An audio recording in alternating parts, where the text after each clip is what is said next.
Olha, o Gustavo já está aqui, inclusive, vou aproveitar já apresentando. E olha, tudo a ver porque o próximo tema é do dado à emoção, como usar a informação digital sem perder a alma da marca, né? Justamente a Márcia finalizou falando, olha, tira tudo, tira produto, tira tudo. O que sobra da tua loja, o que fica? Eu acho que fica a alma, né? Fica a alma.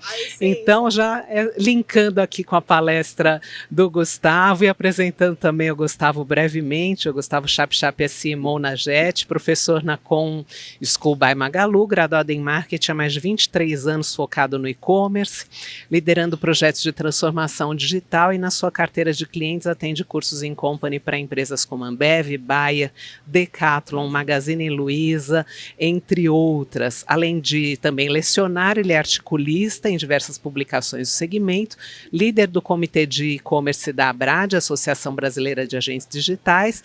Em 2014, foi homenageado no plenário da Câmara Municipal da cidade de São Paulo por ter redigido o projeto que originou o Dia do Profissional Digital, #404 Digital Day, e em 2019 premiado com MVP no Fórum E-Commerce Brasil.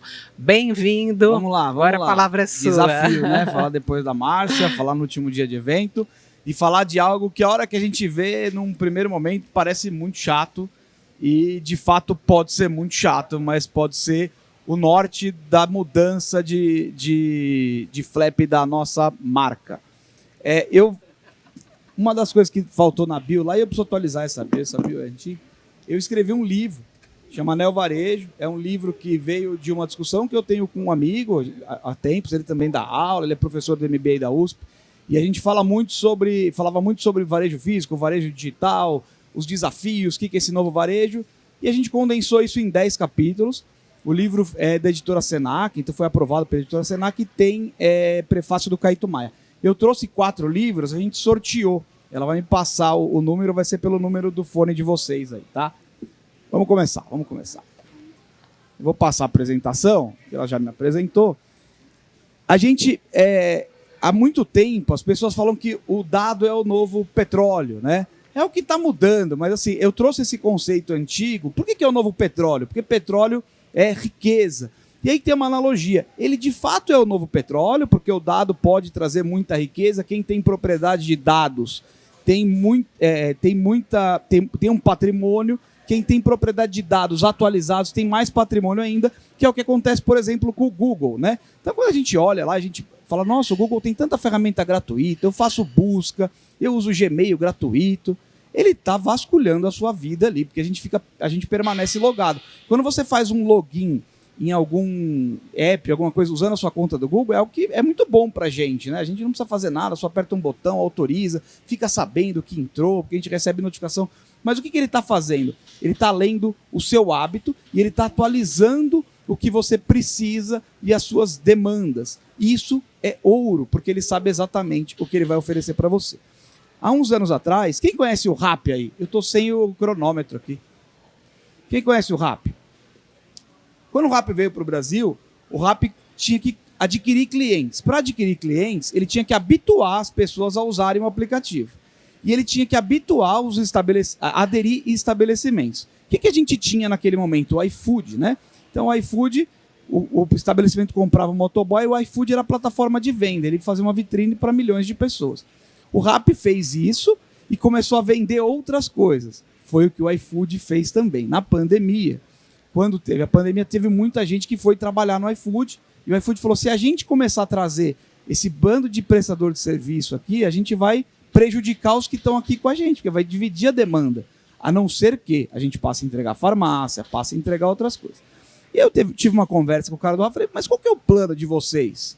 Por que vocês estão investindo tanto? Investindo na frente. Então você pagava com o RappiPay, não pagava nada. Você tinha o Rappi, você recebia desconto. A gente fazia compra na farmácia sem pagar nada. Então ele pagava o produto para a farmácia, pagava a logística para o motoqueiro e entregava o produto de graça. Eu falei, não, eu estou habituando. E aí, em algum momento, ele soltou, que é o que ele fez depois. Ele criou aquele Rappi Fest, que são dark stores, que existe, é uma loja que não tem fachada, é um pequeno centro de distribuição. E ele colocou o regional. Se não receber em até 12 minutos, ele não te cobra. Ele te entrega o produto e não te cobra. Então você sabe que você vai receber em 12 minutos, é algo para uma emergência, precisa de uma batata, você vai pagar mais caro, mas ele vai te entregar rápido. Por que é tão assertivo? Porque antes disso, ele vendia esse produto de outros estabelecimentos, então ele sabe exatamente a demanda que tem naquela região, ele sabe exatamente quão sensível a preço são aquelas pessoas daquela região, ele sabe exatamente qual estímulo que ele precisa dar para aquelas pessoas comprarem. Dado atualizado. Ele só conseguiu fazer essa estratégia porque ele tinha dado atualizado. Então, quando a gente traz a analogia do petróleo, ele é uma riqueza, mas o petróleo puro e simples, se eu pegar se a gente olhar uma série de coisas que estão aqui, elas são feitas de petróleo, plástico, né? Até os carros elétricos têm bastante componente de petróleo nos seus componentes. Mas ele precisa ser refinado, ele precisa ser transformado, assim como os dados. A gente nunca tivemos tantos dados, tanto acesso a dados. E aí a gente entra num paradoxo. E esse paradoxo gera um desespero. O que eu vou fazer com isso? E como eu vou fazer isso? A gente olha assim, ó, é bem essa imagem, assim, dá um desespero, né? Porque eu tenho muita informação, mas o que eu faço com essa informação? Por onde eu começo? Quão vale essa informação? E como é que eu uso essa informação para ela virar tomada de decisão? A armadilha é nos tornar genérico. Então eu vou pegar essa série de dados, vou padronizar. E quantos de vocês já não receberam uma mensagem genérica? Né? Uma mensagem que não tem nada a ver. Você recebe uma mensagem, você para ler, não tem nada a ver. Quantos já não receberam uma abordagem genérica? Às vezes da mesma marca. O que acontece? Os dados não estão tratados. E aquela empresa, que pode ser muito grande, está entendendo que é melhor mandar para todo mundo mesmo e ver o que acontece. Mas para a gente, no segmento que a gente está tratando, não vai funcionar. Então a gente não pode ser genérico.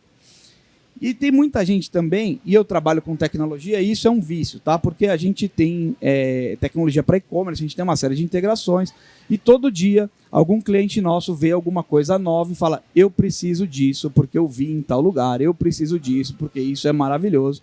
E aqui tem uma mesa de reunião e fala assim: vamos executar essa campanha com software de automação de marketing que ninguém na nossa empresa sabe usar. Por que ele colocou isso? Porque estava lá dizendo que ele precisava de um software de automação de marketing. O CRM funciona, por exemplo, a gente teve uma palestra de CRM aqui. Funciona, desde que os dados estejam íntegros, né? Desde que os dados estejam corretos. Se você tiver só o CRM como ferramenta, ele não vai funcionar. Então, o que a gente precisa entender? Se eu tivesse uma planilha, funcionaria? Funcionaria. Ficaria mais difícil? Ficaria mais difícil. Mas o conceito é o mesmo. Os dados precisam estar íntegros. Teve um caso de um até ficou famoso esse caso. Um rapaz, ele era o cara de tecnologia, e eles esqueceram de mandar uma comunicação de Natal. Tinham 60 mil contatos. Ele falou: não, tranquilo, eu faço um desenvolvimento rápido aqui, e eu vou pegar esses dados de contato, a gente vai criar uma mensagem personalizada, e tudo bem. O que acontecia? Os vendedores tinham preenchido o CRM, como o CRM não tinha os campos necessários, eles usaram o campo descrição do contato para colocar a opinião deles sobre os clientes.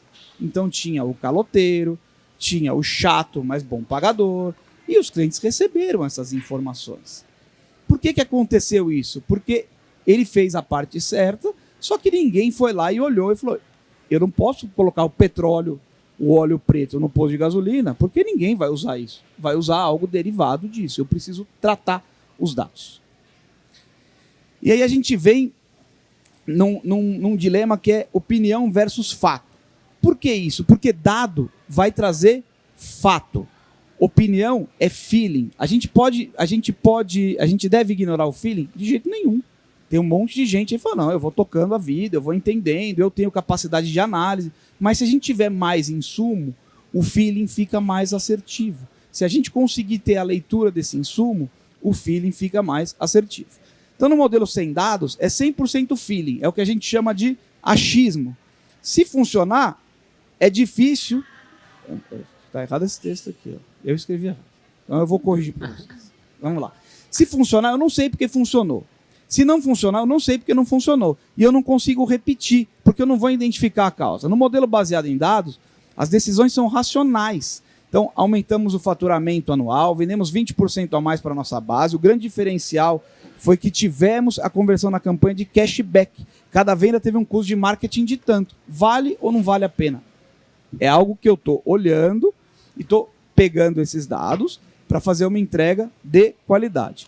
Aí eu falei dessa loja aqui, e aí eu trouxe eu recapitulei essa loja nessa palestra porque Essa loja é uma galeria, tem uma curadoria de produtos e eles transformaram isso num hub de dados. Então, todas as interações que acontecem nessa loja são entregues para a marca. As pessoas se interessam pelo produto e não compram o produto. As pessoas não se interessam pelo produto. As pessoas se interessam pela chamada do produto, mas na hora que elas chegam, elas não acham que tem alguma coisa de interessante.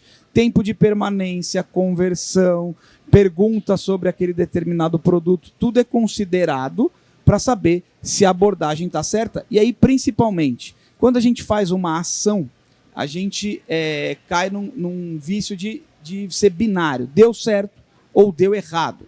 Quando a gente traz um componente de dados, a gente consegue saber se ela poderia dar certo, mas tem alguma coisa para fazer um pequeno ajuste, ou se ela não poderia dar certo. Vocês conhecem o conceito de teste AB? Todo mundo conhece ou não?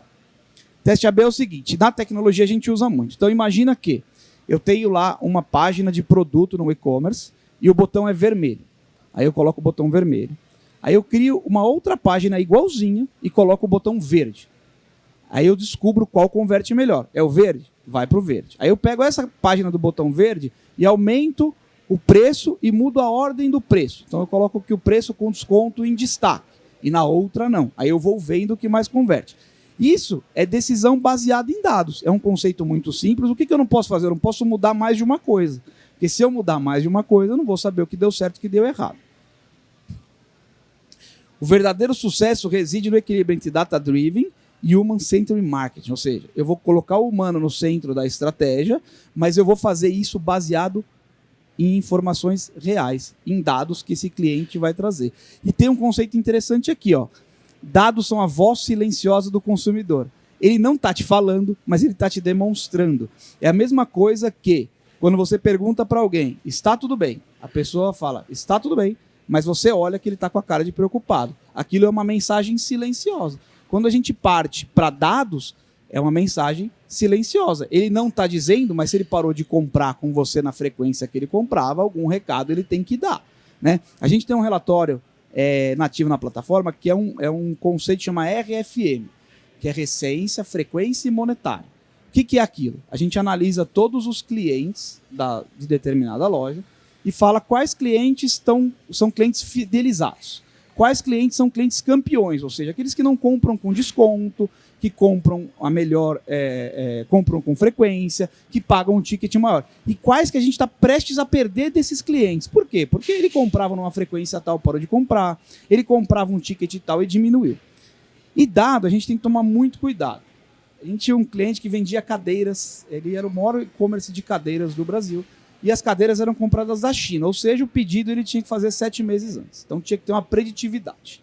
Aí ele contratou um cara, que era um cara super de dados, mas ele não tinha o feeling. Ele conhecia muito de dados, ele conseguia olhar todos os dados, ele conseguia fazer um processamento muito avançado, mas ele não tinha o conhecimento do mercado. Ele pegou todos os produtos que foram vendidos no último ano e fez uma encomenda dos campeões de venda apenas. É uma decisão racional? Sim. É uma decisão baseada em dados? Sim. Qual componente ele ignorou? Eles fizeram várias queimas de estoque de produtos que estavam encalhados. Ele comprou produtos encalhados novamente. Por isso que a gente tem que ter o feeling se mantém, mas sempre baseado em dados e sempre entendendo qual é a interpretação que a gente vai fazer sobre isso. Então a gente pode, com os dados, medir tudo, automatizar tudo e otimizar tudo. A gente pode medir tudo através de relatórios e aí os relatórios têm que expor o que a gente quer de melhor. Tem uma série de ferramentas, Power BI, Tableau, que a gente consegue customizar esses relatórios. A gente pode automatizar tudo usando o IA, então automatizar uma série de rotinas, e a gente pode otimizar tudo criando processos e novos processos. Então, de quanto em quanto tempo esses dados vão ser atualizados, de quanto em quanto tempo eu vou mandar uma comunicação para os clientes, quais clientes que vão ser segmentados de determinada maneira ou de outra maneira, que tipo de teste eu vou fazer. Então, imagina que vocês fazem eventos nas lojas, vem muita gente e essas pessoas não compram. Deu errado, vocês têm uma informação. E se vocês descobrirem que essas pessoas compram 6 meses depois, 7 meses depois, que criam um recall de marca, que tem alguma coisa, você vai conseguir medir desde que você crie esses KPIs. Mas a gente precisa manter voz, empatia, memória e memória afetiva. Isso é a alma da marca. voz, empatia e memória afetiva. Senão é uma massa de dados. E isso é o que traduz a percepção do cliente, que é uma pergunta que a Márcia fez aqui na palestra, que é muito pertinente. Se você não tiver nada, será que as pessoas vão até você? Se você tiver alguma coisa, elas vão, mas elas vão porque elas têm um propósito de produto. E se você não tiver nada, eles têm uma comunicação com a sua marca? A gente olha essas lojas que a gente visitou em Nova York, todas têm um café, todas têm um ambiente para você permanecer ali, porque eles estão traduzindo a alma da marca, eles estão traduzindo esse acolhimento. E como é que a gente vai conseguir acolher e usar dados? Justamente com os dados. Eu sei tudo sobre aquele cliente, portanto ele vai entender que eu me interesso por ele, e se interessar é diferente de ser interesseiro. Eu fiz um podcast com o vice-presidente da Arcos Dourados, do McDonald's, e aí ele falou um negócio muito legal. Quem comia no McDonald's, não é vergonha, tá? Quem comia no McDonald's, antes de existir aqueles totens. Todo mundo comeu lá. E aí a gente olha aqueles totens e a gente pensa que aqueles totens são totens para facilitar, para diminuir os funcionários, né? Para aumentar a eficiência. É verdade. Guarda essa informação. Aí ele falou, a gente começou a conversar com os clientes e a gente descobriu algumas coisas que a gente não tinha certeza. Por que eles descobriram? Porque eles perguntaram. Por que eles perguntaram?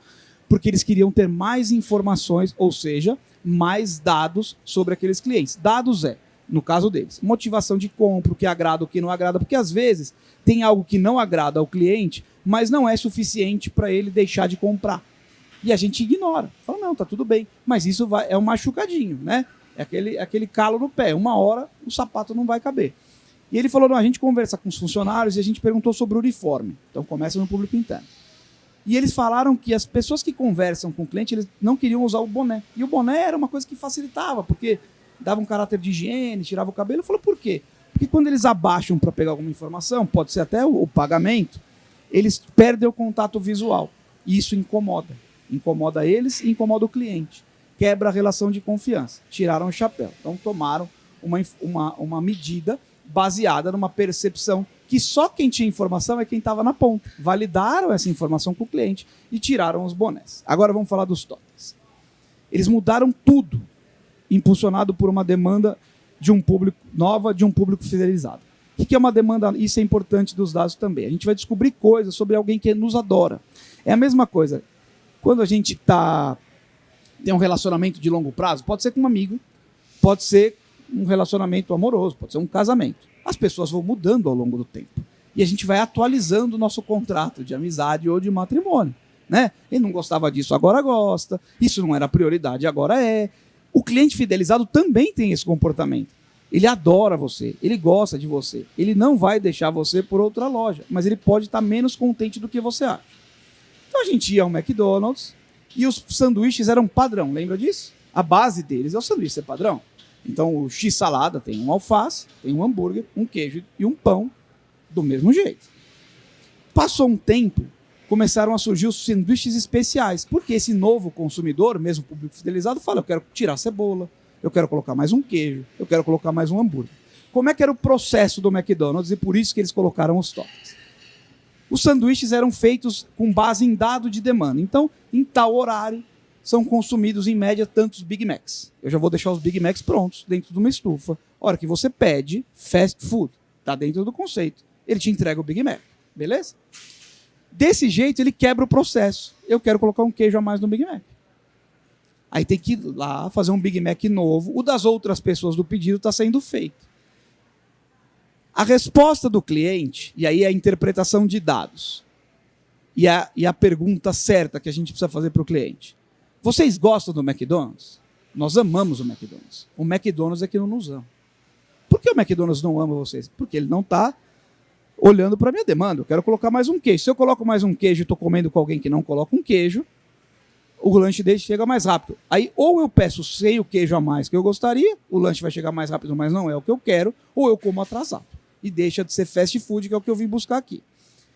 Quando eles colocaram os totens, ao mesmo tempo eles trocaram a cozinha, eles trocaram o processo. A hora que você fecha a ordem no totem, é a hora que o seu sanduíche vai começar a ser fabricado. Não existe mais a estufa. O seu sanduíche vai ser feito na hora. Eles fizeram a pergunta certa e eles se aprofundaram, porque o McDonald's, eu amo o McDonald's, mas o McDonald's não me ama. Se a gente parasse por aí, para onde a gente iria, né? A gente ia tomar conclusões baseadas no feeling. Vamos melhorar a loja, vamos melhorar o estofado, vamos fazer uma área maior para as crianças. Não, era uma coisa diferente, teve uma mudança radical nos... O que eles fizeram quando eles alteraram a cozinha para os sanduíches serem feitos na hora? O que a gente falou agora há pouco, mexeram nos processos.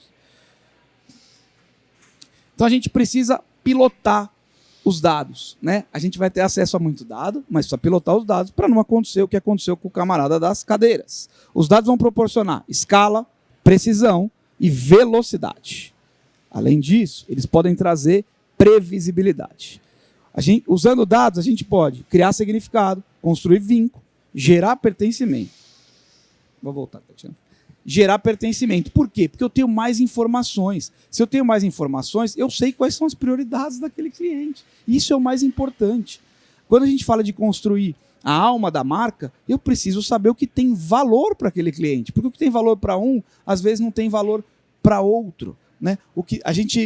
Um exercício que a gente pode fazer é: você vai viajar com um grupo de amigos ou com uma outra família, né? E você percebe. Vocês acham que são muito iguais, mas vocês são bem diferentes. Às vezes, famílias da mesma família. Eu ouvi uma amiga, ela tem 3 filhos, os 3 casaram. Ela falou, é a minha maior dificuldade.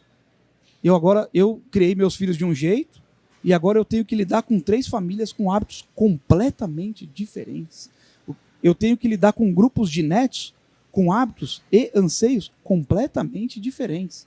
Tem um que vem aqui e só quer ficar quieto, porque a casa dele é mais agitada. Tem outro que vem aqui, a casa dele é mais calma, ele quer fazer estripulias. E é isso. A gente tem que usar as informações que a gente tem de dado para construir vínculo, criando significado e aí, por consequência, gerando pertencimento. Dados mostram o quê? Emoção explica por quê. Então, a resposta do McDonald's é justamente essa. Por quê? Né? Os dados mostraram o quê? Eles começaram a perceber uma diminuição no fluxo daquelas mesmas pessoas, um aumento da insatisfação dos clientes, e aí eles entenderam o porquê. A alma está na emoção e porquê é o pilar do propósito. Por que é o pilar do propósito? Aonde? A gente falou bastante de propósito, né? Esses dias. Por que vocês decidiram por determinada marca? Por que vocês estão aqui agora e não estão em outro lugar? Por que vocês escolheram esse tema e esse tema teve algum tipo de aderência ao que vocês estão tratando e outro não teve? Cada um tem a sua motivação, cada um tem um porquê. E é fácil de explicar o porquê. E a gente tem que ter um propósito que, mesmo que seja implícito e o cliente de forma racional não consiga explicar, ele sinta. Porque se ele sentir esse propósito, a coisa vai embora. Do dado bruto ao insight com alma. Informação só vira valor quando atravessa o humano. Então, se a informação for só informação pela informação, ela não gera valor. Como a gente pode usar a informação sem perder a alma da marca? É justamente desse jeito. O dado é acessório, o dado é a voz silenciosa do cliente e a gente precisa entender que esse é o conceito. Se a gente não entender esse conceito, a gente vai ter um problema. Emoção não é intuição, é método. Humanizar também é um processo. Lá no comecinho, a gente tem que criar novos processos e a humanização precisa ser um processo. O que é humanização? Se eu estou tratando com o cliente dentro de um processo, o que eu preciso perguntar? Que é o que a Márcia tratou aqui. Como eu vou perguntar? Como eu vou tratar? Que tipo o que eu preciso saber? A gente não precisa saber tudo. A gente precisa saber o que perguntar, como perguntar e a hora de perguntar. Porque às vezes o cliente está com outra prioridade, às vezes ele está com pressa. Ele quer só uma informação rápida. Não é muito chato quando você chega num lugar, você só quer uma coisa muito simples e você fica passando? É aquela história do telemarketing, né? Você quer falar com o atendente e é sempre a opção 9. E você precisa escutar todas as outras opções. Isso é um processo ruim. Emoção não é feeling, é coerência, contexto e intenção. Coerência, contexto e intenção. É isso que vai gerar emoção. Quando a gente olha os conceitos simples, né, vamos falar de um supermercado. Quando a gente olha o Pão de Açúcar, o slogan é lugar, Lugar de gente feliz. Lugar de gente feliz. Lugar de gente feliz. Todo o conceito está em lugar de gente feliz. Então, se você for no self-checkout, vai ter alguém para te ajudar. Se você disser que eu não quero no self-checkout, eu quero ir aqui no caixa porque ali eu vou me atrapalhar, eu vou te ajudar. Se você perguntar onde está determinada coisa, essa pessoa vai com você. Porque eles estão agindo baseado num conceito. Se eu deixar a pessoa sozinha aqui, ela não vai ser feliz. Se ela encontrar o que ela quer, ela vai ser feliz. É sutil, mas é coerente, está dentro de um contexto e gera intenção. Tem um conceito que é usado pela Apple, é o que foi usado pela Coca-Cola, que é o Golden Cycle do Simon Sinek. O que é isso aqui? Geralmente, quando a gente vai criar um negócio, a gente começa pelo lado de fora, pelo quê? Então o que você vai fazer? Eu vou vender roupa. E por quê você vai vender roupa? Ah, porque eu conheço de roupa. Não é assim. É primeiro por quê, depois como e depois o quê. Então, no modelo da Apple, por exemplo, o que vocês vão fazer? Vão mudar o status quo da tecnologia. Pode ver que todos os produtos deles são produtos que mudaram o status quo. Eles criaram o iTunes, mudou a indústria fonográfica, eles criaram o iPhone, mudou o modelo de celular, e eles criaram o iMac, que era um computador que era bom para qualquer pessoa, não precisava ser um técnico. Eles vão mudando o status quo. Como? Criando os produtos simples, bonitos e fáceis de usar. E o quê? Aí sim vem os produtos. Então ele começa no porquê. Porque se não responder o porquê, ele volta para trás. Até responder o porquê. Por que eu estou aqui? Por que eu faço isso? Por que eu vivo? E esse conceito funciona muito bem com esses influencers, né? Você vê que tem influencer que vai perdendo a notoriedade. O influencer que mantém a notoriedade é o influencer que tem propósito. É o influencer que está aderente ao que ele está fazendo, que o discurso é condizente com as atitudes. Então vai ter lá por que você faz o que você faz, que é o que está dentro lá, é por quê. O 2, como que eu vou fazer isso? E o 3 é o que você faz. E aí dentro disso está uma série de coisas. Está os produtos, está os resultados, está os objetivos. Tem uma série de itens que estão planando aqui. Mas se você não responder o porquê, e aí não adianta, porque o cliente nunca vai entender por que ele está indo lá. E é muito vinculado à pergunta que a Márcia fez. O cliente vai na sua loja? Ele tem algum tipo de afinidade à sua loja? Pode perceber que tem muita loja física hoje se transformando num ponto natural de destino, né? Você vai lá para... E o que ele está fazendo? Ele está falando, eu quero te receber. Você está na minha casa, se você quiser comprar, ótimo. Mas você acostuma vir aqui. Né? É legal, olha quanta coisa tem. Perguntas que todo dado deveria responder antes de virar ação. O que é isso? Eu vou pegar o dado e eu vou criar uma ação. O que ele precisa ter de propriedade para que ele vire uma ação? Isso respeita quem somos como marca? Isso gera vínculo à sua conversão? Isso faz sentido na vida real do cliente? Ou seja, traz um benefício real? Porque um vício que a gente tem é falta de empatia. Não é de propósito. Mas eu falo, nossa, criei um negócio maravilhoso. Todo mundo vai adorar. Às vezes não. Né? A gente não entende a dor do outro lado. Hoje a gente mal sabe o que o outro está fazendo enquanto ele está falando com a gente, porque ele não está só falando com a gente. A gente não sabe como é que foi o dia daquele cliente, se ele está feliz, se ele está triste, se ele está com uma capacidade financeira maior ou menor. Então a gente tem que entender o que vai nos trazer como marca. O melhor exemplo disso aqui é a Disney. O conceito Disney é o melhor conceito que tem. Você tem 1 milhão de materiais, né? E começa internamente. Então, os personagens, você perguntar para todos os personagens da Disney, ou quem trabalha lá, quantos Mickeys tem nos parques da Disney, todos vão responder 1. Porque tem vários Mickeys que se transformam em 1. Você nunca vai ter no campo de visão mais de um Mickey. Se você perguntar por que eles pintam as paredes todos os dias da Disney, eles vão falar porque aquilo é uma terra de sonhos, e na terra de sonhos não tem parede descascada. E o que é a consequência disso? A gente não acha caro, a gente acha que quem não vai diz que não tem dinheiro, mas não acha caro. E quando está lá, fala, valeu a pena. Ele está entregando valor, ele está entregando sensação e está respeitando o que a marca está trazendo. Então, dado é comportamento, é demografia, informação é padrão e comportamento. Eu tenho essa informação, mas eu vou trazer padrão e comportamento. É diferente de dado. Então, dado é CPF, onde mora, qual é o gênero, qual é a idade. A informação é padrão. O que ele gosta, o que ele compra, por que ele compra. O insight é intenção, fricção e desejo. A decisão é o que eu vou fazer com isso, né? Então eu já tenho todas as informações que eu vou fazer com isso. E aí, por último, expressão da marca. Como isso aparece para o cliente? Como eu vou trazer aderência às informações que eu tenho para o cliente? O McDonald's conseguiu. Ele criou algo diferente. Ele criou algo... Eles falam assim... uma outra coisa que ele falou foi que se você deixar o seu refrigerante cair, eles te dão outro refrigerante. Todo mundo sabe disso, né? Se você disser que seu lanche está errado, ele não vai discutir com você, ele vai te trazer outro lanche.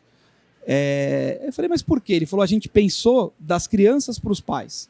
A nossa comida tem que ser a comida segura. Ele tem que saber que lá nós vamos resolver o problema. Lá ele está seguro. Lá ele está seguro de que ele vai comer o que ele quer, mesmo que ele seja atrapalhado, mesmo que ele derrube o refrigerante. E se por acaso vier errado, mesmo que o erro seja dele, nós vamos entregar outro lanche, porque a gente entende que a gente tem que entregar essa experiência. E como é um modelo de negócio recorrente, ele vai voltar. Se ele deu prejuízo naquele sanduíche, no próximo ele vai dar lucro. Então a tomada de decisão baseada em dados precisa ter, primeiro, dados confiáveis, porque senão a gente toma a decisão errada.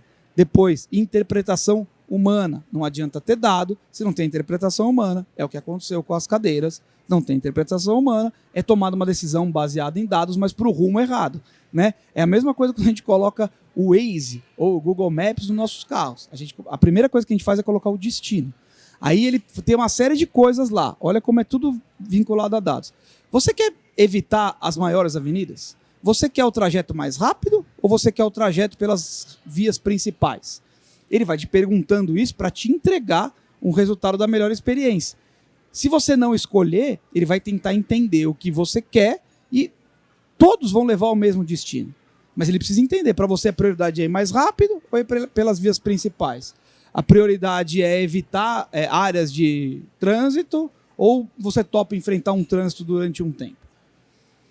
E aí, isso vai gerar a expressão emocional da marca. Os dados com a interpretação humana. Todas as informações que eu tenho de desejo, intenção, comportamento e vou gerar expressão emocional. Quem conhece o conceito dos 4 P's de Philip Kotler, que é considerado o pai do marketing? Era assim, ó. Produto, qual que é o produto que eu estou vendendo? Preço, por quanto eu estou vendendo, qual que é a oferta? Praça, onde eu estou vendendo? E a promoção, como eu promociono esse produto? Isso é um conceito antigo e ele mesmo atualizou para o modelo moderno, porque hoje a gente tem muito mais informação. Ele trocou o P pelo C. O produto passa a ser cliente, então eu centro na necessidade do cliente e no desejo do cliente. O preço é custo de oportunidade. Quando você vai num show, você vai pagar R$20 na cerveja que custa R$5. Por que você paga R$20 na cerveja que custa R$5? Custo de oportunidade. Aquela cerveja naquele ambiente, para trazer a sensação naquele momento, vai custar mais caro.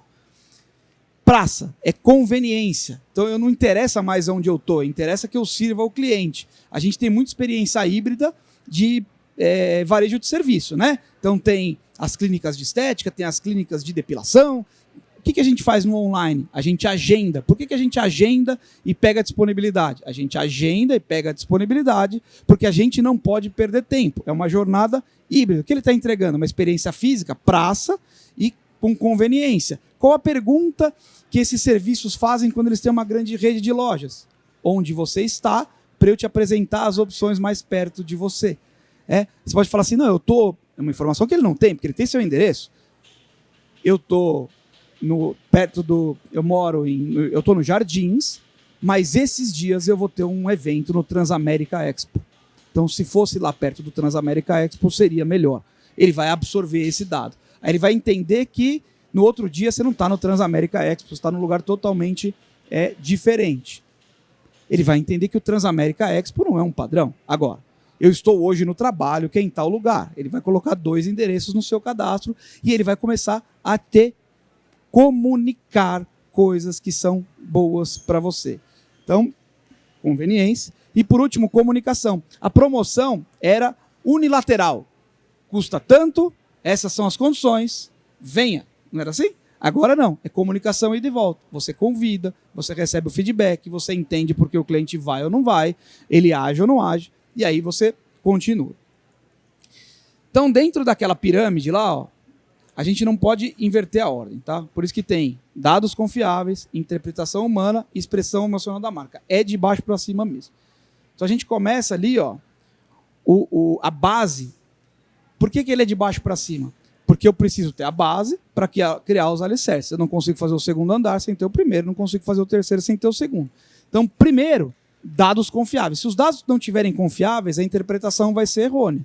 Se você tiver os dados confiáveis e não interpretar esses dados, você não vai gerar esse padrão emocional, porque o dado é cru, o dado é frio, e ele vai criar algo que não emociona. Se pular o meio, vai virar ruído. Se ignorar a base, vira xismo.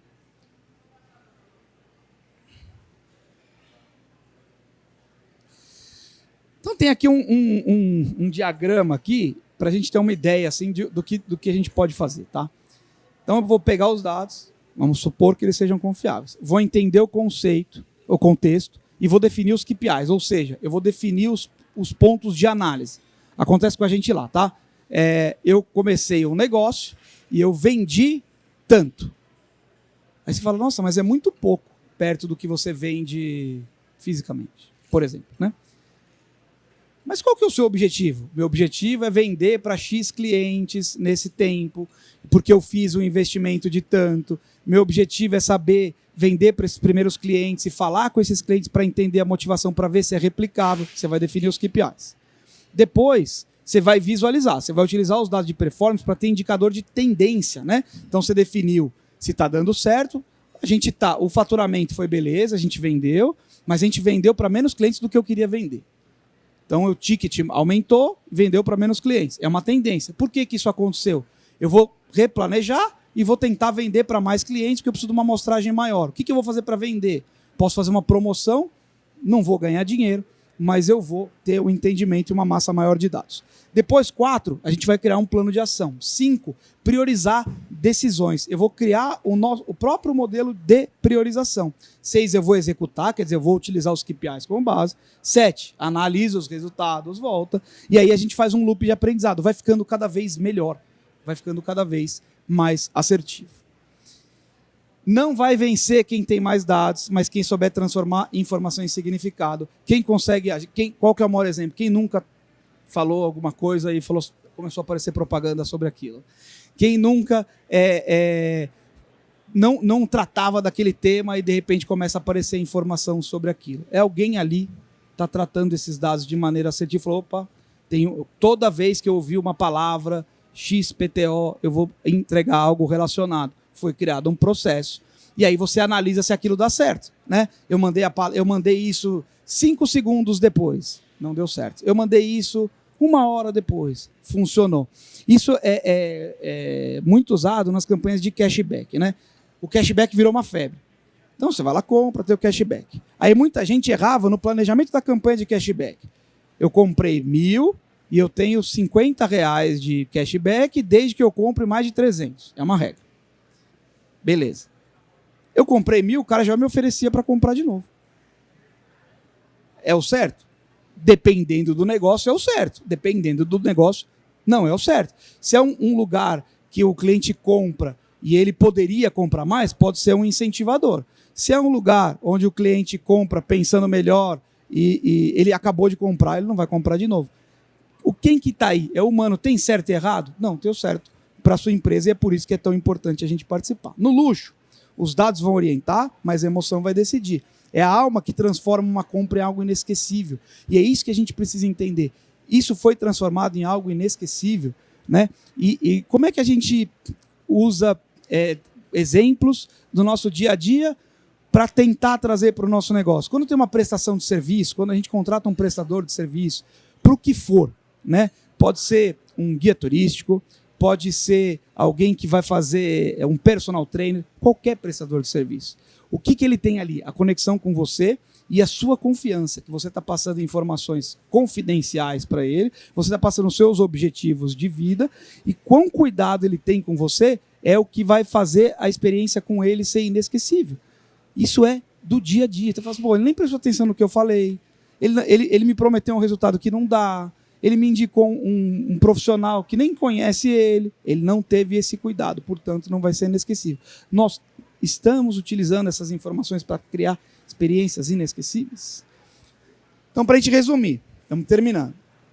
Comece pelo porquê, mesmo quando o dado gritar o quê. Se a ação não reforça o propósito, ela vira só eficiência vazia. Eu conheço tudo, eu conheço o meu cliente. Né? Todo dashboard precisa passar por um filtro humano. Quer dizer, toda aquela massa de dados, aqueles relatórios, precisa ser analisado por alguém.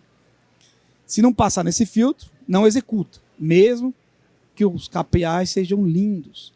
Mesmo que vocês... Porque quando aparece bons resultados, incentiva a gente a tocar. Emoção não é feeling, é processo. Estruture momentos emocionais na mesma disciplina que você estrutura métricas. Emoção é processo. O que é processo? Eu contei para vocês que eu fui na loja da Tiffany. É processo.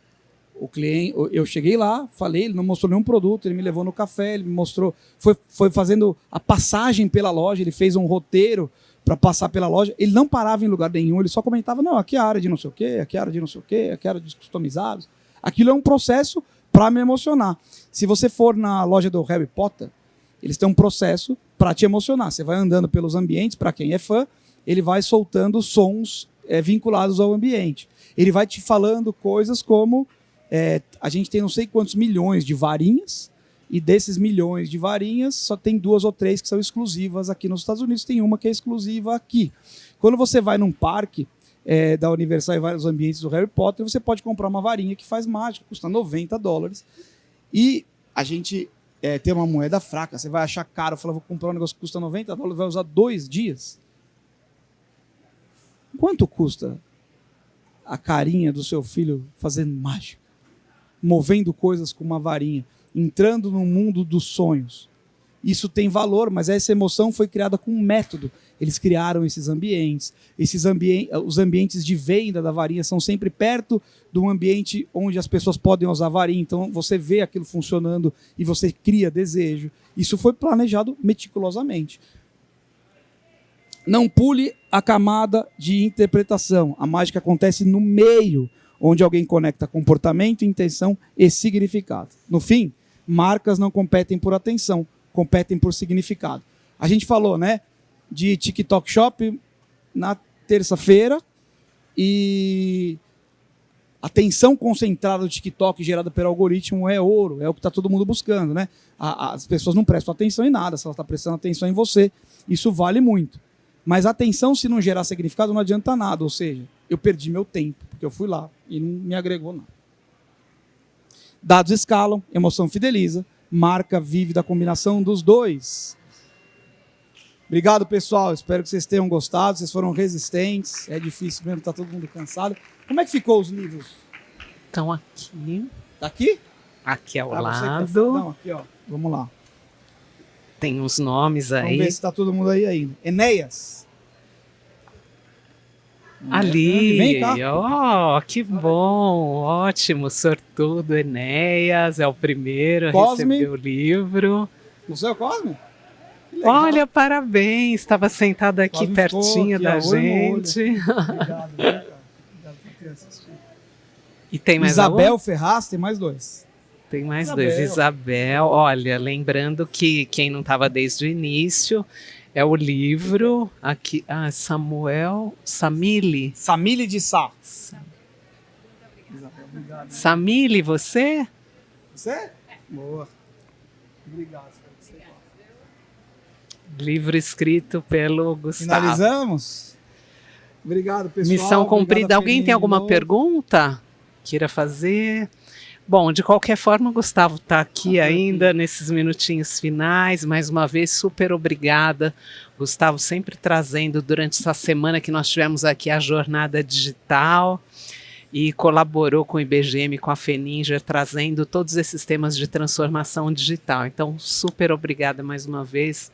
por compartilhar aqui tanto conhecimento, experiência na prática com a gente. Obrigado, eu que agradeço, é mais legal para mim do que para vocês, podem ter certeza. Valeu. Obrigada, Gustavo. E olha, só vocês que ficaram aqui com a gente, só lembrando, quem puder participar fazendo a votação aqui do prêmio, do trabalho que acha que merece ganhar o prêmio, a Cristina está com as cédulas para que vocês possam dar uma olhadinha aqui nos trabalhos que estão expostos e votar. Então é super rápido. Muito obrigada por estarem conosco e até a próxima FENINGER.